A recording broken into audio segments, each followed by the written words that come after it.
Так, я сейчас пришла в магазин, а мне нужно купить корм. Кстати, спасибо огромное моим зрителям, которые помогают деньгами на корм для разных харьковских котов. И для бездомных, и для тех, вот в данном случае сейчас буду покупать для черного котика, если кто смотрел мое видео, которого забрала моя соседка. Прибился к нам еще один котик, и его забрала Света. И вот моя зрительница сбросила деньги на питание для, держи, для котика. Тут 8, нет, тут 1,5 килограмма. Вообще нормально. Вот это вот как раз пойдет. Так что спасибо большое, кто помогает финансово.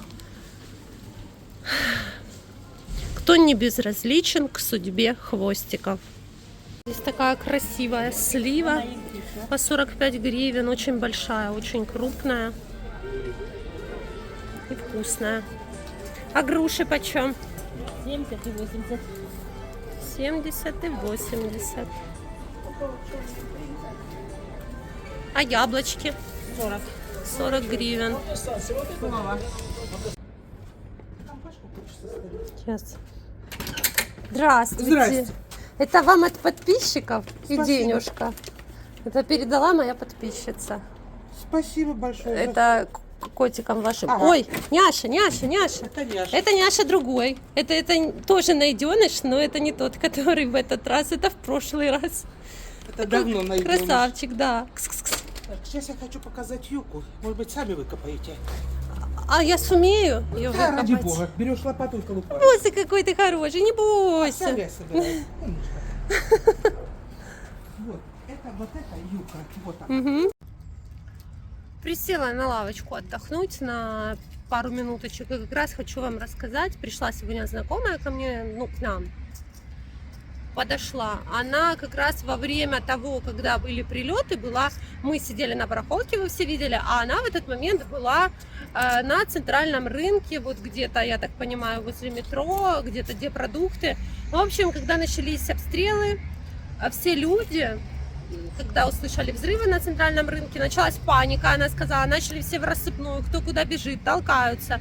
Забежали в метро там началось смертоубийство, все побежали сразу же в метро, в общем, она говорит, а здесь была паника у нас. Она говорит, что на турникетах началось. Твои вот эти хейтеры, бляди, будут плести, понимаешь, всякую срань. Просто скажи, да, было Она как сказала, так я и было, говорю, да. на меня там вообще не было. Правильно, так я говорю. Меня там Да, не было. люди, которые перекручивают мои слова, их очень много. Они регулярно следят за моими видео, потом перекручивают мои слова. Еще хочу сказать такую вещь. У нас вообще никакой паники не было. У нас на Мы барахолке вообще, никто не начал... спокойно, Нет, спокойно все стояли. начали, все затихли.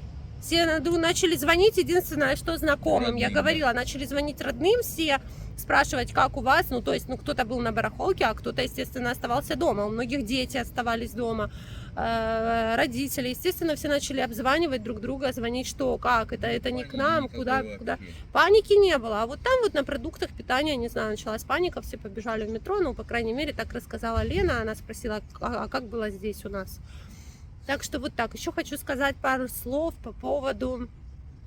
Я закрыла комментарии, я не допущу каких-то... Знаете, когда налетают, мало того, что на город прилетели ракеты, мне и так, знаете, не сладко здесь. Так еще вы начинаете устраивать, не вы, а те, кто начал, диванные войны, боты начали друг с другом устраивать войны. Я этого не допущу, не позволю и сразу же закрыла комментарии. Еще очень многие перекручивают мои слова, и все, что я показываю в своих видео и рассказываю, начинают выкручивать в выгодном им русле. И вот не выйдет ничего. Я показываю, рассказываю так, как я это показываю, а так как вы это перекручиваете, я хочу сказать, что у нас тоже есть уголовная ответственность, как вы мне все время пишете, что мы живем по закону. Я не буду обращать внимание, но уголовная ответственность за клевету у нас тоже в нашем государстве присутствует. Поэтому задумайтесь, когда вы начинаете что-то про меня сочинять, несусветицы, которые я никогда в жизни не говорила, вы перекручиваете мои слова. Задумайтесь, как вы мне начинаете угрожать уголовной ответственностью, то на вас тоже найдется управа, я вам так скажу. Потому что С волками жить, по волчьи выть, да? Вот это вот так вот говорится. Я уже поговорками начинаю разговаривать в каждом видео, поговорками и пословицами.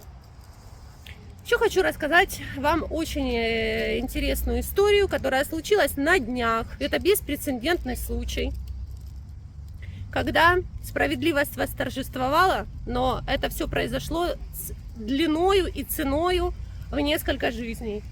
Может быть, кто-то слышал об этом, может быть, нет. Я думаю, всем будет интересно послушать. Это, кстати, очень поучительный случай, и так не должно быть. Но человек добился. Я сейчас расскажу чего. В 1959 году в одном башкирском селе 22-летний... Нет, в 59-м в одном башкирском селе 22-летний парень был осужден на 13 лет за попытку убийства 3 женщин. Я так поняла, ну, по крайней мере, так было сказано в сюжете. Женщины остались живы. Попытка убийства, да? Правильно я сказала формулировку? Попытка спланировал он убийство. Ну, в общем, на 13 лет его осудили. 13! Ну, почему ты? Ну, смотрите, сейчас опять они начнут писать, что я тебя перебиваю. Скажи им, пожалуйста, я тебя перебиваю вообще обычно?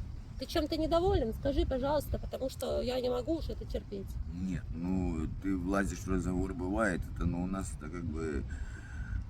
Мы говорим в унисон. Мы живем вместе 17 лет. Я понимаю, и скандалим каждый день тоже. Пусть они знают правду. Да, конечно, бывает влазишь. Бывает и влазишь, когда, ну это жизнь. Но сейчас, в общем, на это не стоит обращать Когда внимание. не надо влазить, поверьте, она не влазит. Я имею в виду, когда что-то серьезное, она никогда не влазит. Можете не сомневаться в этом, поверьте. Мы просто очень часто говорим в унисон, потому что у нас мы даже без слов друг друга понимаем, у нас мысли работают одинаково. Но сейчас не об этом. В общем, его осудили, этого 22-летнего парня, на 13 лет за попытку убийства 3 женщин. Когда он освободился с дома, у него оставалась мать, жена и 2-летний сын. Когда он освободился через 13 лет, в 59-м его закрыли, через 13 лет он освободился из тюрьмы. У него он там рассказывал, он очень долго был в разных лагерях, жизнь была сложная. Единственное, из-за чего он выжил, он старался отвлекаться всем чем угодно, работой, в общем, забивал себе мозги всем чем угодно, старался не думать о происходящем. Когда он вышел, уже мать его умерла на тот момент, жена тоже умерла, не выдержала, потому что, представьте себе, башкирские деревни, да, их осуждали, с ними никто не общался, говорили: мать убийцы, жена убийцы, вы такие, вы сякие, вы плохие. В общем, они не выдержали и умерли, не дождались его из тюрьмы. 2-летний ребенок, я не знаю, с кем он остался, там, с родственниками или в детдоме, в общем, когда он... Отец вернулся из лагерей, сыну было 15 лет, они так и не смогли наладить общение. Сын обвинял его, что из-за него умерла и бабушка, и жена.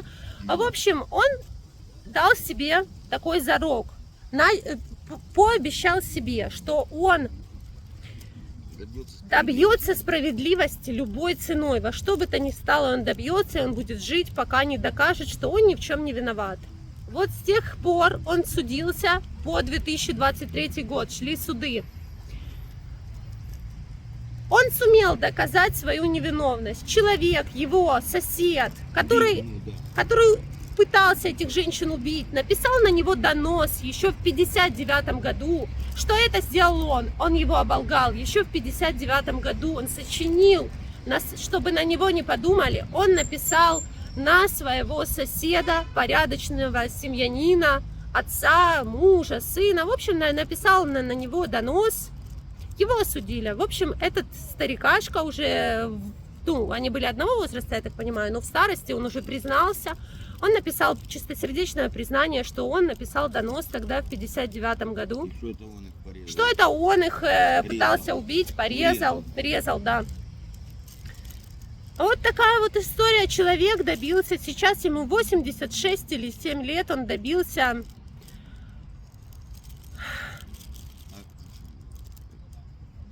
того, что его оправдали. Его оправдали сейчас.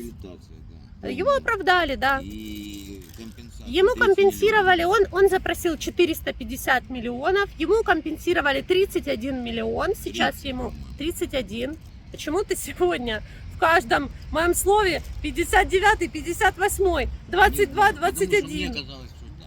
Ему компенсировали 31 миллион денег, но я хочу сказать такой момент. Вот это то, о чем я говорю. Вот вам доносы. Доносы никогда, вот мне люди говорят, как можно умолчать о преступлении. Умолчать о преступлении нельзя. Нельзя оболгать людей, нельзя врать, нельзя клеветать на людей, нельзя сочинять. Получается, человек свое преступление наделал на своего соседа. Ну, я не знаю. И все. И он сейчас, кстати, тут мужчина умер. Переложил ответственность, да, на другого человека. Он, кстати, умер. После того, как он написал чистосердечное признание, он умер. Через полгода. И сейчас, когда уже этого человека оправдали, то... Ну что? Да, он добился справедливости, он ради этого жил, он ради этого остался жить. Но он потерял все самое ценное, что у него было. Он потерял мать, он потерял жену, он потерял общение с сыном, никогда они уже не наладили свои отношения. Это ужасная история, это то, о чем Может, я... теперь наладят, знаешь, может, сын сейчас поймет, я думаю, знаешь, все-таки уже... отец Может старый. быть, сейчас они наладят свои отношения, но я бы хотела, чтобы такие истории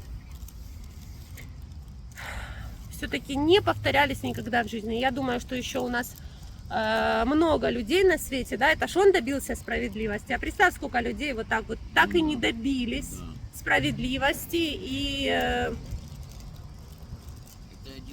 Это один случай. это беспрецедентный случай. Его из какой тысячи? Это беспрецедентный случай, чтобы с 59-го года Это вообще закрыли. нереально, да. Да, Нет, я имею это в судебной практике сказали, что это первый случай вообще Я такой. имею в виду, что невинно осужденных, Ну да. и, чтобы реабилитировали, чтобы они добились действительно своего оправдания, оправдательного приговора, это Да. редчайший случай. И вот я... А за срок, конечно, такой 64 года, получается, прошло с момента этого, как это случилось. Ну да. 64 года, ты прикинь, это же мозгами можно Ему двинуться. 86 Люди столько не лет, живут, да. И вот я говорила о таких доносах, понимаете, о таких, когда люди свою вину писали в доносах, свое преступление перекладывали на другого человека. А бывало и целая группа таких людей делала такие гадости. Все равно каждому придется отвечать перед судом Божьим за каждый свой поступок в жизни. Друзья, всем не забывайте поставить лайк, подписаться на канал. Мне будет очень приятна ваша подписка. Трудный сегодня день, но прорвемся. Всем хорошего, доброго, тихого вечера, сладких снов и мирной, тихой ночи. Кто к нам пришел? Вот это нормальное. Может, Это нормально, нам нравится. Амиран, кто пришел? а покупателям нет. Им тоже нравится. Не толкайся, там сейчас все упадет. Сегодня тепло, Амиран вышел с бабушкой погулять и пришли к нам. Брись, всем говорит Амиран, брись. Таня, почем эти? Ключи такие интересные. Ты где там, Амиран? Ты не поворачиваешься к маме, да? Все, у нас дела, да, деловой. Покупатель пришел, главный покупатель пришел. А у нас это оригинальная лампа? Да? И сколько же она стоит? В идеале, да?